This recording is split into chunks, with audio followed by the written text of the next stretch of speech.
we certainly have obvious needs, on both defense and offense that we'll need to look at with guys who are going to be free agents. Obviously, Tyron and Vander, and you got guys who are going to be free on that side. Obviously, the linebacking situation, we got a little thin there.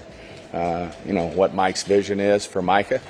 Is he a true, pass rusher most of the time, or has got some, last year he ended up, that's pretty much what he did, and I think, very effective, but I think it hurt us with our linebacker depth because we were thinking, he was going to do more linebacking. But yo, what is going on? Welcome back to the Dak Attack, and oh my goodness, Stephen Jones just dropped a gem that I didn't really see anybody discussing yesterday when he first had this presser at the NFL Combine for day one.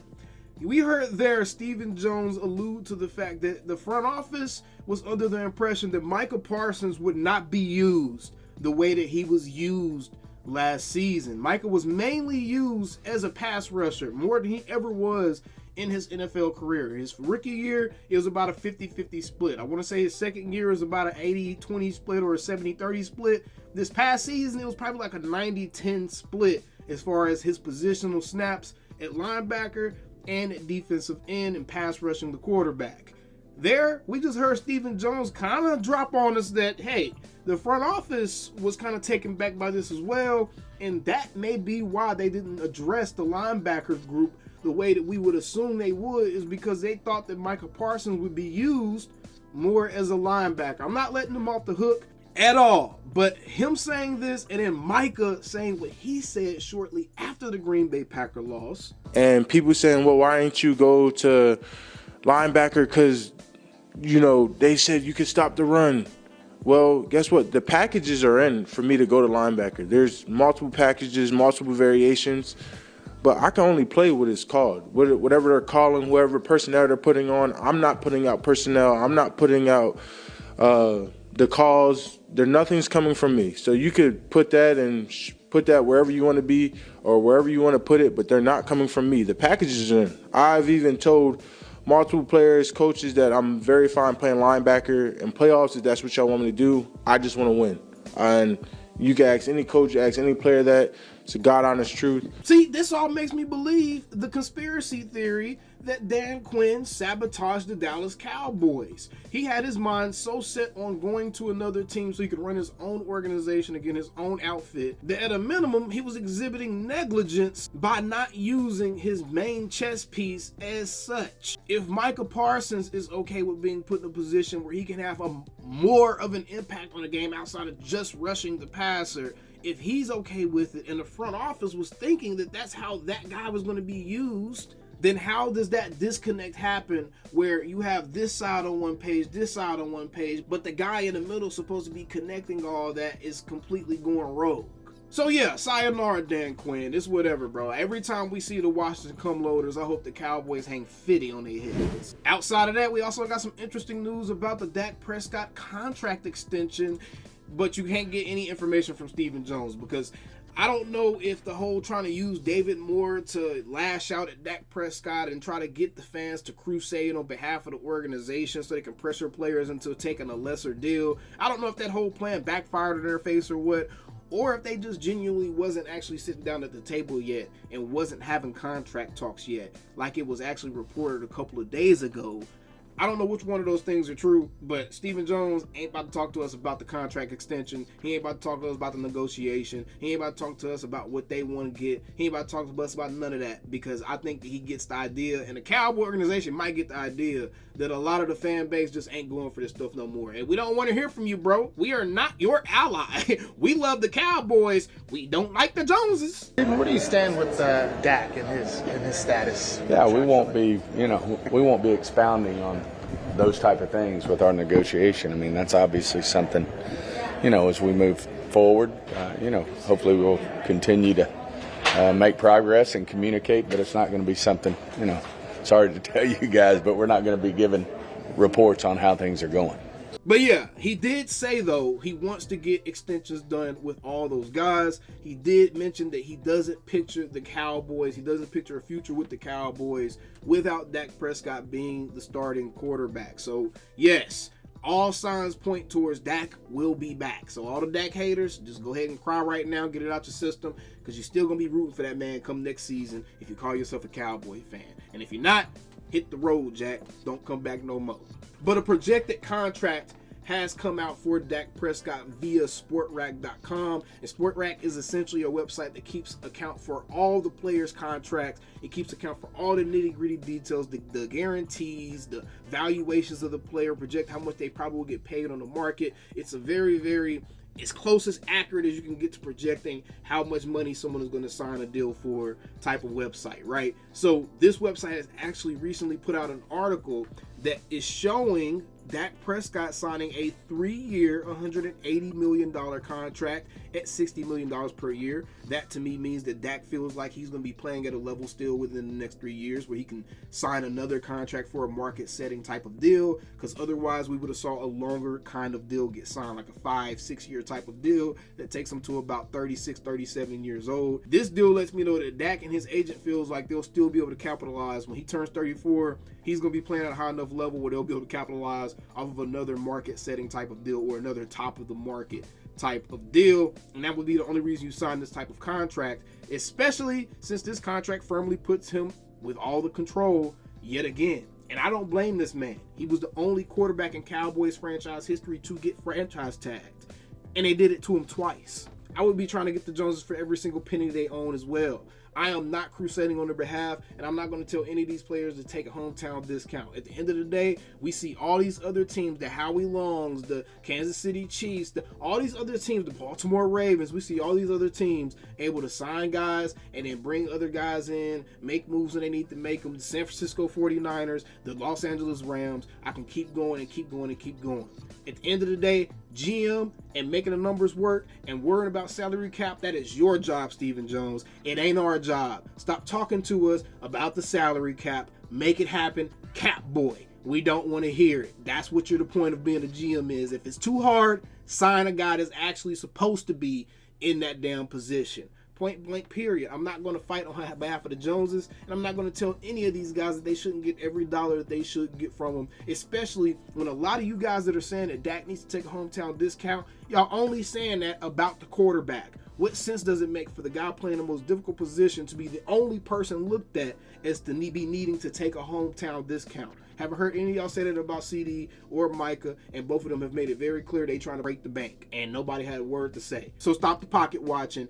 Even if it is going to be to the tune of 3 years and $180 million with a full no trade clause, no tag clause at expiration, which means no franchise tags and none of that crap. And he gets most of the contract pretty much guaranteed for the most part, right? So this contract does look like the exact type of contract we'll probably see Dak Prescott sign.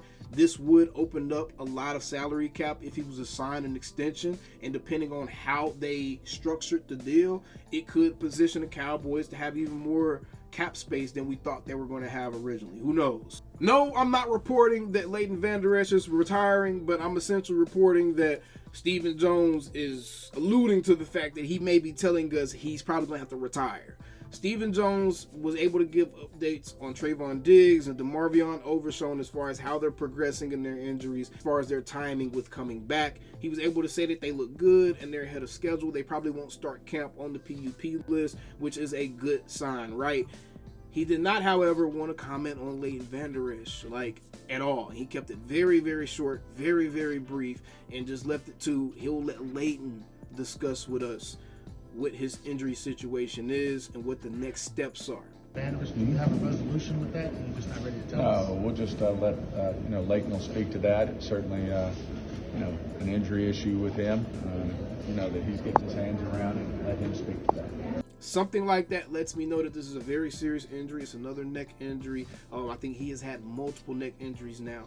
So it is a situation where even as a fan and as a human for sure, but even as a fan, I'm like, all right, Leighton, we appreciate you, bro. We appreciate you brought to the team, but it's probably time to hang it up, because I do not want to see you out there, and I do not want to see a Cowboy laying motionless on the field. I just don't. That's the last thing I want to see when I'm watching a Dallas Cowboy game, bro. For either team, definitely not a guy with the star on his helmet. So, Leighton, appreciate you, bro. But at this point, I think it's time the Cowboys just either draft young guys, bring in a veteran free agent to kind of just provide some leadership and some stability to that locker room, to that linebacker locker room. And it's time to move on, bro. So it sounds like Stephen Jones is alluding to the fact that Leighton's probably going to come out and let us know, like, hey, I got to hang the cleats up, which I think all of us would probably be like, all right, we understand, right? Another brief note, the Cowboys are going to try to bring Tyron Smith back. They said they're going to sit down at the table and see what a deal for him to come back looks like. So essentially, if it's team friendly and if it's structured in a way where it's going to be palatable for the Cowboys front office and it's going to satisfy Cowboys fantasies, then Tyron Smith is probably going to come back and play left tackle, and he really, really likes Tyler Smith playing that left guard position. So the left side of the line will probably look the same, which means the only real big change to the offensive line going into next season will likely be at the center position, with Baez going into free agency. Now, the last thing I wanted to discuss, y'all, because it irritated the life out of me. Is obviously Stephen Jones was asked about the Cowboys culture. I have a couple of things on this. For one, to the reporters asking these types of questions, if you're going to ask the question, and I'm not trying to be rude, man. I got a lot of respect for a lot of the reporters out there. Clarence Hill, all you guys. I got a lot of respect for a lot of you guys, man. But if you're going to ask the question, please be specific in a way to where he cannot answer with a general company line answer. You don't ask about, oh, how's the culture of the team, or how do you feel the culture of the team is, and you ask it in a vague way, and he gives you this type of response. From the organization on down, we feel good about our culture. You always want to be better.